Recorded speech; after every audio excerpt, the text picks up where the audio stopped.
Igniting, inspiring, and evoking the fire within. I got up to get my bag, and he complimented my sweater. And he was hitting on her. No, he wasn't. Maybe. If you want all the love that's in this cup, Filled with wine. fill it with wine.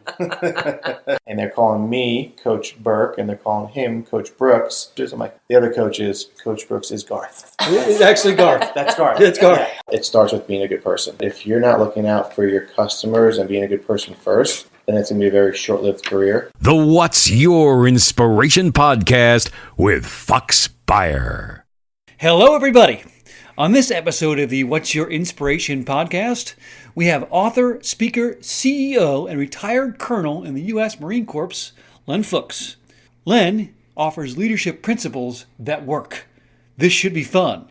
Here we go. Hello and welcome to episode 32 of the What's Your Inspiration podcast. Today, I have Len Fuchs on.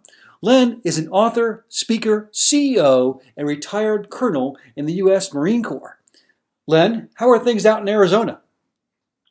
It's just spectacular. Every day is a great day. It's, as I like to say as a former aviator, it's severe clear. I can see from my back porch, I can see the mountain peaks at Superstition Mountains that are 60 miles away. Wow. So it's just another great day in Arizona. Did you say severe clear? Yes. I love that. I mean, there's no clouds in the sky, and what's interesting in Arizona, if you've lived here for a while, people will see one cloud and they walk around and say, "Do you think it's going to rain?" And but it's just I really enjoy it because I like flying, and I'm too old now to fly in clouds. So Yes. it's just a great place for.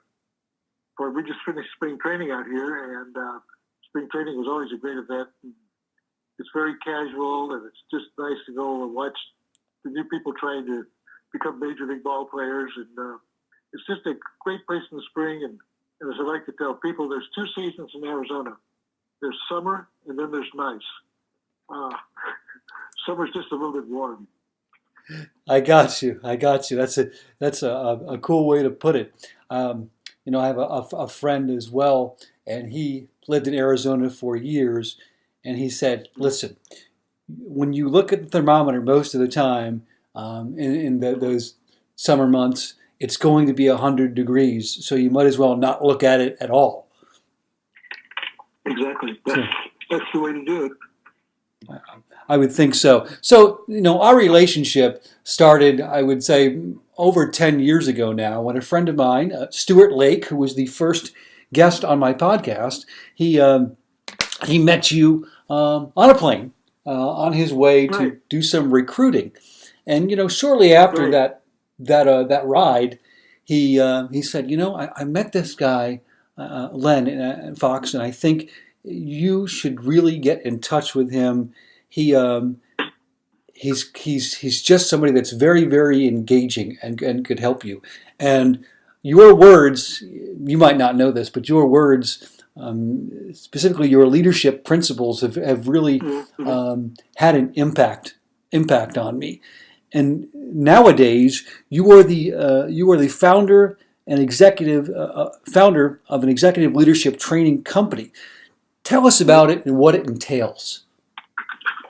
Well, as a Marine, from the very first day you join the Marine Corps, whether you're a brand new private or you're going as an officer, they really stress leadership. And one of the philosophies is that whenever we have two Marines together, one of them always is the leader. So whether you're two PFCs that are both, one's 19 or one's 18, somebody's in charge, somebody's the leader. And I was kind of shocked when I got into the business world 25 years ago when I retired from the Marine Corps after 30 years, how so many people just abdicated their responsibility of leadership. It's kind of like, well, I don't want to hurt anybody's feelings, and we'd rather be mediocre. So it really, really surprised me So I went to work for a company called Franklin Covey, which, if you're familiar with Stephen Covey, the 7 Habits of Highly Effective Leaders. And so I spent 3.5 years there, and I ended up being a senior vice president. And I said, I can do this. I think I could do this better because they were focusing on a great, big, broad audience. And I said, what they really need is good executive leadership training. And so I just focused on that 20 years ago, and it's really worked out well because I found that executives have the same lack of leadership as most of the time as some 18-year-old kid that's just out of high school. So leadership is not really that complicated. I tell people that really great leaders are great simplifiers. And so and that's the same way with writing. If you notice, like on the weekly Thoughts While Shaving, each thought is one sentence. And the reason I do that is because people, especially in today's era of with the internet and tweets and Facebook, that people can't seem to concentrate on anything that's long. And so I get people send me a lot of ideas in 4 or 5 or 6 or sometimes a whole paragraph. And what I do is I distill it into one sentence, and people read that and they go, But what I find is really interesting about the weekly thoughts is that people will read it and then go, and then they'll come back and read it again and go, aha. They get another meaning out of the same thought. So I call it kind of like, somebody said, he told me when he was reading it, he gets this double aha effect because he reads it once and gets one idea from it, then he reads it again and gets another. So but it's something that I go back and I even look at other leadership thoughts, and I go, I said that's something that I really find it's always interesting. I said, I don't do that anymore. I got to focus on that. But so anyway, that's how I got into the executive leadership training, because there was such a lack of it. My really first big customer was Boeing's executive group, and from there it just kind of flowed because you get this small executive group and you sit down and you talk about basic leadership. And as I said, what's really surprising is how there's a lack of discussion of leadership at that level, because when you get to the executive level, there's a lot of competition in a lot of companies at this level, and so with people, it becomes this information is power. So you owe it the other people in the executive group to know what you know, and so there's just it's really not a healthy organization when they do that. So what you do is you get them together, and you can talk to them about leadership and what their thoughts are on leadership. Because I also found that many executive groups had no idea what they say the CEO's thoughts were on leadership and what his vision was and what his values were. So I think that I just found this niche, and I don't think it's ever going to go away, because there's always this new group of leaders that just have not really thought about leadership, but they're in charge, but they're not the leader. Right, and you mentioned the word niche. It is certainly a niche for you, Len.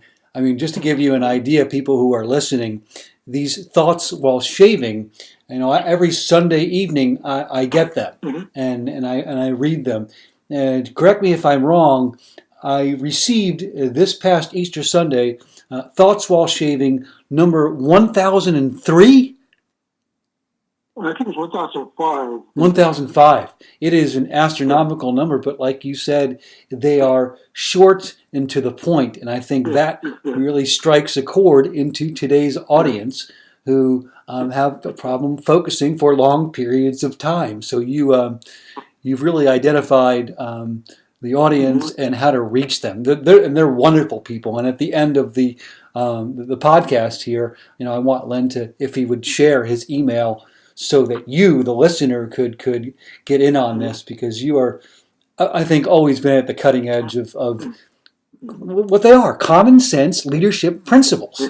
I know people go, when you talk to them about this, they go, "Well, that makes sense." I go, "Of course, that's why I call it. It's common sense." But I mean, we don't have, common sense is not common. But I keep saying, I keep telling you, as I mentioned before, great leaders are great simplifiers.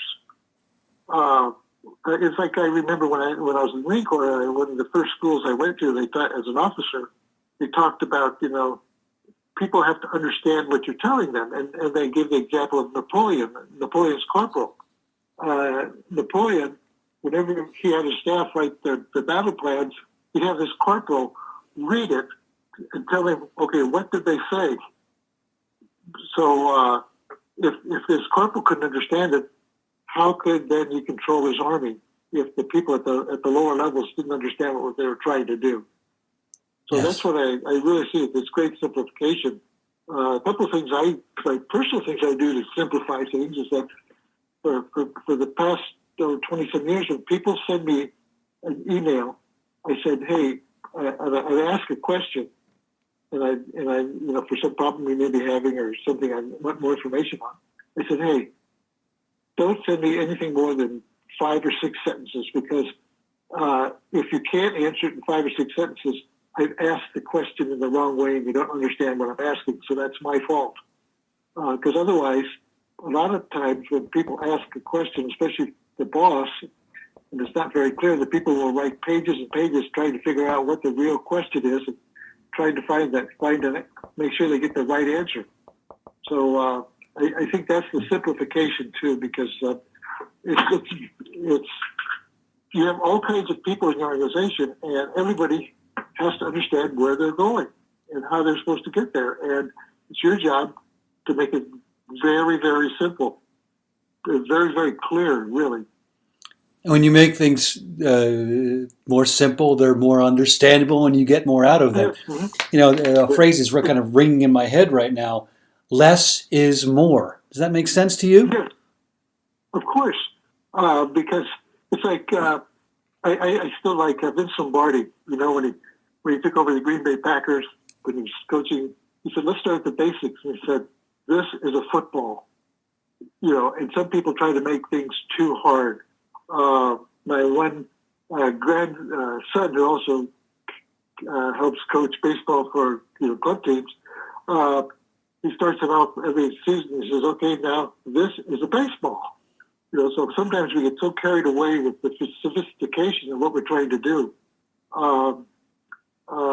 Or as an aviator, I used to tell people, I said, life is pretty simple as an aviator. I said, just remember that gravity never lies. Gravity is always truthful, because if you try to defy gravity, you're going to crash. Gravity never lies. Let's just keep it simple. I love it. I mean, you're taking a concept that, to me, I never took physics in high school because I was so scared. But years later after high school, you just simplified it for me. Gravity never lies. I just wrote that down as soon as you said it. Oh, that's what I do. I do talk a lot about ethics with executive groups, and that's one of the things I tell them. I said, hey, gravity never lies. And so it's like in an opening, and this is in your business. You should never lie, because there is this gravity in your business. And if you tell a lie in your business, this gravity has a way of saying, look, you told a lie, something bad's going to happen. So I believe that one of the things I got out of aviation was that gravity never lies. No question about that. No question about that. It's episode 32 of the What's Your Inspiration podcast. I'm here with Len Fuchs, obviously, among many things, author, speaker, CEO, former aviator in the U.S. Marine Corps. Just outstanding so far. Len, we are going to get into a game called What, Which, and Where. So what I'll do is read you a line from maybe a book, a personality that you're familiar with, and I want you to tell us from who and where it came from. So are you ready? Okay, hey, I'm an old guy, so you have to talk slow, okay? Oh, no problem. I can slow it down for you, and No, I'm just kidding. you're definitely my speed, believe me. And we'll start off with this one. All right, we'll start off with this one. There are 3 of them. The first one goes like this. It reads, constant change is healthier than stability.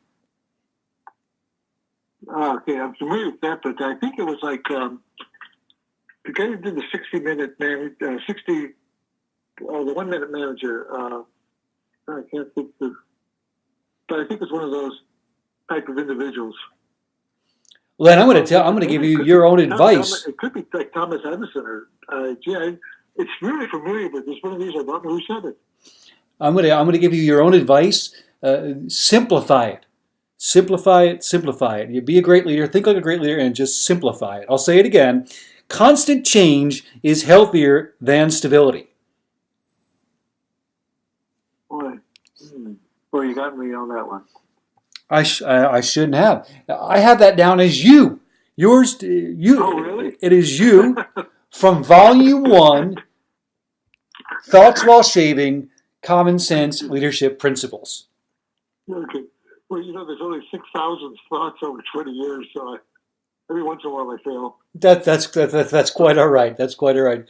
You're a wealth of knowledge, and you've passed it on to me. So while you might not remember completely, I certainly will. I mean, I love that. So many people. Well, I tell people too that if you're not changing, then you're not growing. And I said, if a company doesn't change, I mean, eventually you're going to be out of business. But you have, and people just say, well, if we just didn't change, and I said, if you didn't change, you'd be out of business. You have to keep reminding them. Mm-hmm. So, but you're right, and the same thing too with your life. I mean, as I've gotten older, people go, well, what are you going to do? Why do you want to keep doing new stuff? And I said, because when I learn new stuff, if you will, it helps me with the old stuff that I already know. So I said, I love change. And I said, my life has been, 7 decades of change. And I said, that's what's made it exciting.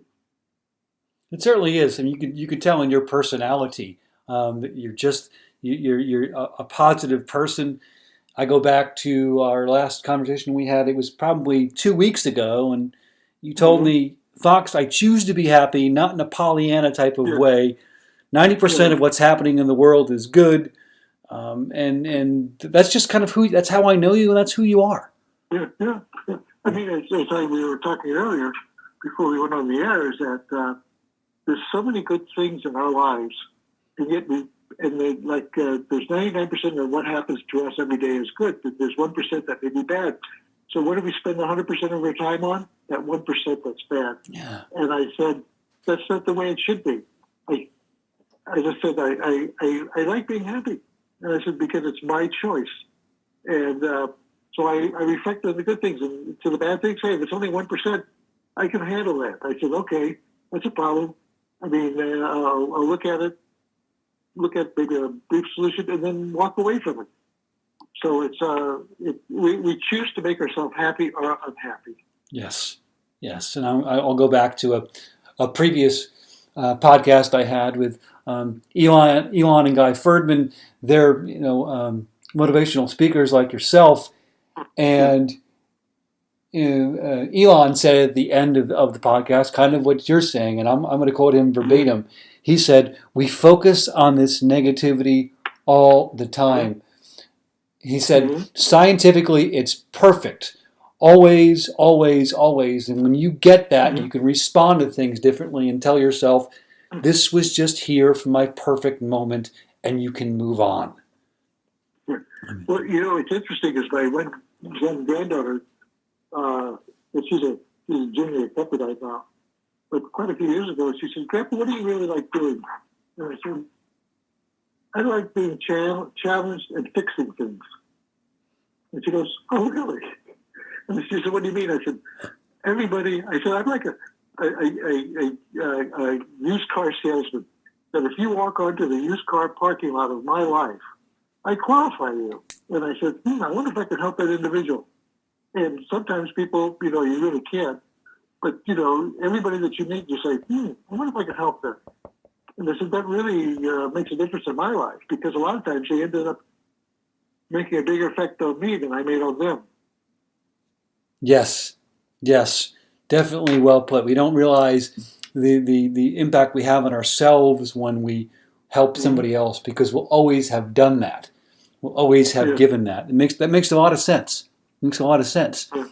Okay, so you may be 0 for 1 in what, which, and where, but you did indeed say that constant change is healthier than stability, and we'll do one more. We'll do one more, and we're both baseball people at heart, and I'll give you, it's in the baseball realm, from a great personality. He once said this: "I want you all to line up in alphabetical order according to height." That sounds like a Yogi Berra or a Casey Stengel.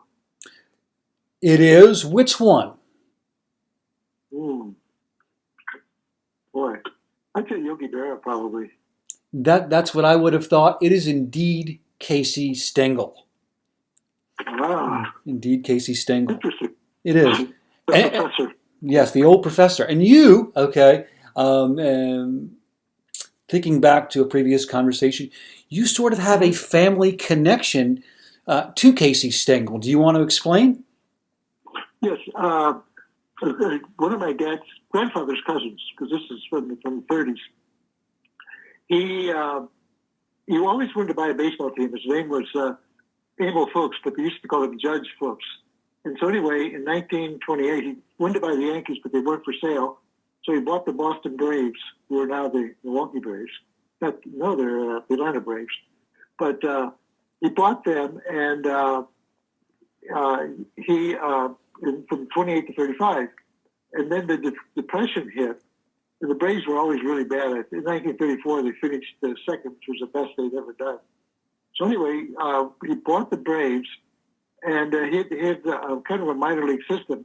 And so anyway, one of his minor league managers and, quote, presidents of the minor league club was Casey Stengel.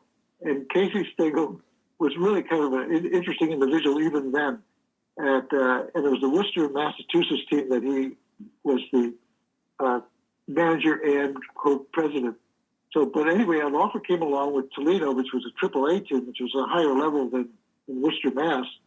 And so Casey Stengel, what he did was he traded himself.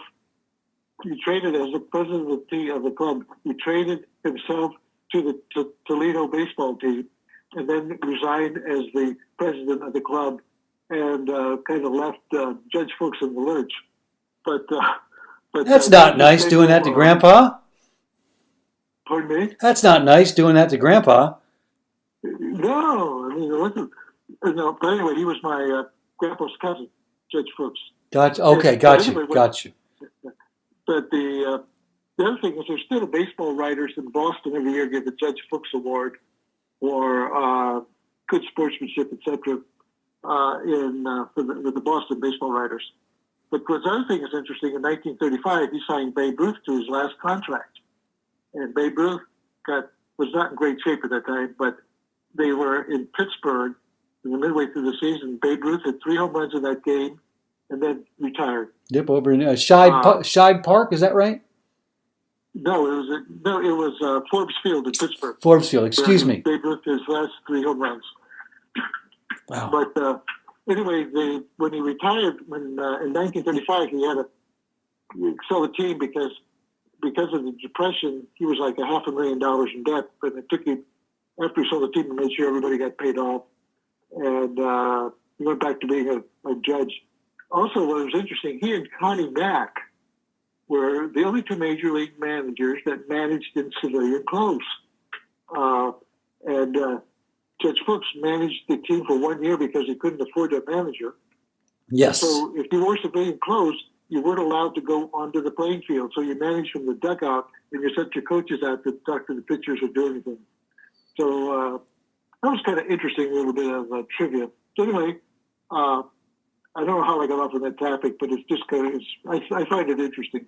It is. I mean, as a baseball historian myself, I was very intrigued to hear that story, because anytime I'm spend a lot of time on a baseball field, and there's not not really a day that goes by that somebody doesn't say something so outlandish that you don't think of Casey Stengel or Yogi Berra. Yes.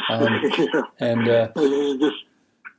So, but as I said, what's also interesting is that Yogi Berra, because I'm from the St. Louis area, grew up across the street from Joe Garagiola. yes. And Joe Garagiola, I got to know out here because he retired out here in the Phoenix area. We worked with some charities together. But he used to say he was the second best catcher on his street. So, anyway, interesting. So, next question. I'm ready for I handle failure well. So go ahead. That's okay. And just to go back, Joe Garagiola, as some may know, may not know, a former big leaguer and was a broadcaster for a number of years. Yes. Number of years. He did national broadcast. In fact, he played in the major leagues from 46 when he was 19, and the Cardinals won the World Series that year. He was a 19-year-old pitcher because the regular pitcher, Mort Walker, was hurt. And then he retired, I think it was 54, and with the Pirates, because he was never really he was just a very, very, very average. But when I grew up in 54, the announcers for the Cardinals were Harry Carey, Jack Buck, and Joe Garagiola. Wow. In 54 and 55. So, but they all went on to do great things. So, but no, I've always been a big baseball fan. Yeah, it certainly is both our lives, the background music. Yeah. Absolutely.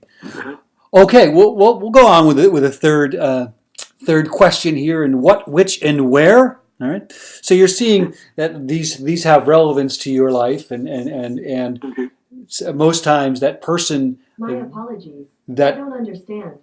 my Google just went off. The person that actually said it is pretty close to you. So the last one, Len, goes like this: step, get up out of your seat. Step, you will not lie there in defeat. Well, that's another real familiar one. I think it was like a Stephen Covey almost. Who is that now? Stephen Covey? It sounds like a Stephen Covey. Is he an author? Or, yeah, he wrote The 7 Habits of Highly Effective People. Oh man.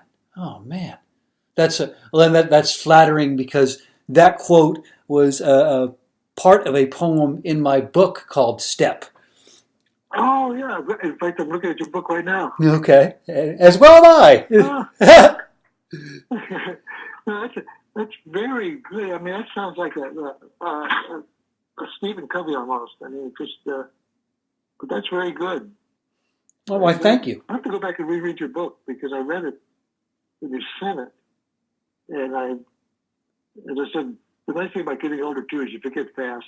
So I can read it again, so it'd be like for the first time. Yes, and it's like reading it for the first time again, and you didn't know that you had it. So I thought that would be relevant to today's podcast, being that we're very both positive people, and we know that life sometimes does not turn out the way you want it to, but it's your choice to be happy. And I think we're two people that choose to be happy. Yeah, and it's like my grandson who plays college baseball has this little saying in his locker that says, every strikeout is one swing closer to a home run. So I love it. That's, pardon me? I love it. Every strikeout is one swing closer to a home run. Yeah. Yeah. And so, I think most people in life, I've heard of a lot of young people because every once in a while I lecture at Grand Canyon University on leadership and ethics. And these young people, they're so afraid of failure and they think that when they get a job too, that everything will be perfect. And I said, no, that the more, whenever you fail, you really become stronger and you really learn something. It's a big learning lesson because if you never ever fail, I said, you really haven't learned very much. Either that or you're extremely lucky or very, very mediocre. So I said, but the best lessons learned are usually when you failed. I love it. I find that to be true as well. I mean, how it's like, learning in itself. How do you learn something if you don't say, I don't know? Yeah. And the other thing is that I told them, I said, you can tell what I really like about the best leaders that I've ever worked for is that they're great teachers. I think teaching and leadership go hand in hand. So I always say, great leaders are great simplifiers. Great leaders are great teachers. Because you don't realize, when I was in my 20s, some of my bosses, if you will, the senior people, were always teaching. We didn't really realize that. I mean, you go, wow, they're always teaching me something. So I think that's what I've always tried to do is we set formalize, but you sit there and you say, okay, you might do something. You ever thought about this? And so that gets you the conversation. So I think that this is two of my favorite sayings: great leaders, great simplifiers; great leaders are great teachers. No question about it. There's no question about that. I mean, it's just if you're really listening, as we have, that comes through. It's just so true. It's just so true.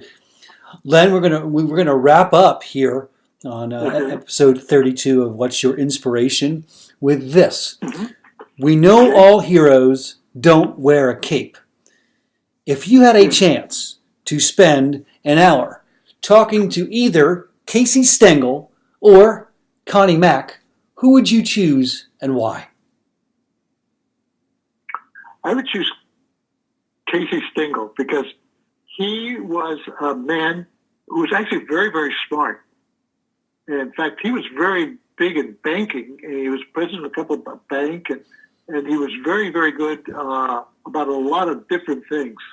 And I've read a couple of books that people have written about him, and he came across as this individual who was just, not bright, but he really was very smart. And then I like the term that they use for him is the old professor. They used to call him professor when he was with the Yankees there in the 50s. And I think you really had to be smart to come up with some of his witticisms, if you will. So I think he'd be enjoyable. And the Connie Mack would be also interesting. Connie Mack was more of a very structured individual. He was, if you notice the way he ran the Philadelphia Athletics, he was interesting, he was intelligent, but he probably wasn't entertaining like Casey Stengel was. Yeah, he kept it a little bit more vanilla, and I think Casey Stengel had a few more sprinkles on his sundae. So, for sure. But I love, old professor with ER. He, speaking of his, I think you used the word witticisms, which I love. When 1960, the Yankees are defeated by the Pittsburgh Pirates, home run by Bill Mazeroski, and shortly thereafter, Casey Stengel is let go, fired by the Yankees, and one of their reasons was they said he was too old, and Casey, I guess, took a step back and said, "I won't make the mistake of being 70 again." That's right. People go, "Why do you still do what you do?" And I said, "Because every day I meet interesting people." Yes. And so because of like the weekly thoughts, which go out to almost 200,000 folks a week. I said, because of that, I put my phone number on there. People call me up and ask me about leadership and ethics and stuff, and I don't mind because people say, "Why do you do what you do?" And I said, "I'm like this used car salesman. I qualify you and see if I can help you." I love that. I want to make you, everybody around me, so I can make you a better person fine. And when you help somebody else become a better person, you also become a better person. Yes, it works both ways. It's to use a word, it's reciprocal. Yes, it is. It's totally reciprocal. Anyway, these are, as I said, two of my favorite topics: leadership and baseball. Yes, that's why I said, how is this going to go? And it was very simple scripting questions for you, Len, because we are, I'm a teacher, I'm a baseball coach, and you're you've been a teacher all your life, and you were a baseball fanatic, so it just works. It's just worked. That's right. In fact, my favorite team used to be when I was little was the St. Louis Browns. And ever since then, I've disliked the Baltimore Orioles because they moved to Baltimore in '53. Because I saved my money and I bought a Browns baseball hat about a month before they moved, and the Browns baseball hat cost 49 cents because things were a lot cheaper than 70 years ago. 49 cents. And so when they moved, I threw away that hat. I couldn't stand to have a Browns hat anymore because they were gone. So, do you regret doing that, throwing it away, or is that something that you just want? Now I do. Now I do. But Yeah. hey, I was 8 years old at the time. You were young. You were Yeah. so young. These things happen. Oh, Len, this has flown by. I'm gonna. Oh my gosh, yes. Yeah, I'm gonna end it like this. I really want people to take in your thoughts while shaving. How can people get in touch with you so you can give them those common sense leadership principles? Okay. Well, you can go to the website, which is thoughtswhileshaving.com. All run together, thoughtswhileshaving.com. Or you can send me an email. The email address is globaladd, globaladd @cox.net. So it's globaladd @cox.net. Or you can call me on the phone, 602-573-0745. So we're in Arizona. So if it's 7 o'clock in the morning on the East Coast, don't call me because I don't get up at 4. At least not anymore, right? Yeah. Oh boy. So anyway, but anyway, no, it's as I said, there's leadership. People. Let me close with this too. People say, "Well, what's the difference between leadership and management?" And I said, "It's an easy example. If I go back 5,000 years, I said Moses, when he was in the desert, managed his people, but when he crossed the Red Sea, he led his people out of Egypt. So Moses was a manager when he was just sitting there in Egypt, but he became a leader when he led them out of Egypt." There's no better way to end than that. No better way. Len, this has been an absolute blast. Thank you for coming on. Okay, thank you, and take care. And as I said, great leaders, great simplifiers. No question about that. Thank you. This will wrap up episode 32 of the What's Your Inspiration podcast. Len and I will talk at you all later. Take good care. You have been listening to the What's Your Inspiration podcast with Fuchs Beyer. Because impact on each other is the greatest currency you could ever have. Step. Step, you are idle no more. Step, pick yourself up off the floor. Step, within yourself a core belief. Step, you will not lie there in defeat. Step, in mind and body and winning tranquility. Step, without movement there is no possibility. Step, each pace equals a seed. Step, in the world's largest sequoia tree. Step, one by one they'll amass. Step, core-filled passes down victory path.